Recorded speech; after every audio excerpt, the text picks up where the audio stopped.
ಅಪ್ಪಪ್ಪ ಅಷ್ಟೋ ಸುಮ್ಮನಿರೋ. ಪವನನ ಮನೆ ಮದುವೆ ಮಾತಾಡ್ತಾ ಇದ್ದೀನ. ಅವನ ಹೊಸಗುಡಿನಲ್ಲಿ ಮನೆ ಮಾಡೋಕೆ ನನಂಗೆ ನಿದ್ರೆ ಬಂತು ಅಂದಾಯ್ತು. ಮದುವೆ ಮಾತಾ ಇನ್ನು ನಾನೇಕೆ ಜೀವನತಿದ್ದೇನೆ ನೋಡಿ. ಏನಪ್ಪ ಇಂತಿ ಡಲ್ಲಾಕ್ಸ್ ನ್ಯೂಸ್ ಚಾನಲ್ಗೆ ಬಿಟ್ಟಿಟ್ಟು ಬಿಡಿ, ಇಲ್ಲ ಕಾಫಿ ಕುಡಿಯೋನ್. ನೋಡಿ ಪವನ್, ನಿನ್ನ ಅಪ್ಪಪ್ಪನು ಬಹಳ ದುಡಿದ. ನಿನ್ನ ಹೆಸರಲ್ಲಿ ಒಂದು ದಾರಿ ಅದು ಕೈ.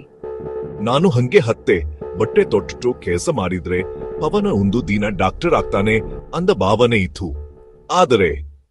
ಆದರೆ ಇನ್ನು ಅಪ್ಪ, ನೀನು ನನ್ನ ಕನ್ಸು ಕಾಣೋದೆ ನನಗೆ ಸಿಂಪಲ್ ನೀರೋ ಅಂದ ಮಾಡಿ ಬಿಟ್ಟಿದೀಯಲ್ಲ. ಸಿಂಪಲ್ ಇತ್ತು ಅಂತೆ, ಡೆಲಿವರಿ ಬಾಯ್ ಆಗ್ಬಿಡ್ದನ್ನೇ ಅಂದ್ಕೊಂಡೆ. ಬೇರೆ ಹೌದ್ರೋ ದುರೋ ನೀರಿತತ್ತ ಅಂದನು ಕೇಳ್ತಾ ಇರ್ತೀಯ.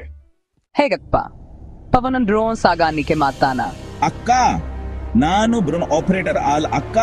ನಾನು ಯೂಟ್ಯೂಬ್ ವಿಡಿಯೋ ಮಾಡ್ತೀನಿ, ಆಪ್ತ ಕಾಂಟೆಂಟ್. ಅದನ್ನೇ ಹೇಳಿ, ಯೂಟ್ಯೂಬ್ ಎಲ್ಲ ಅಪ್ಪನ ಹೆಸರಿನಲ್ಲಿ ಚಾನಲ್ ಮಾಡ್ಬೇಕು ಅಂದ್ರೆ ನಾನ್ ಅಪ್ಕೂತಿದ್ದೆ. ನಿಜವಾ?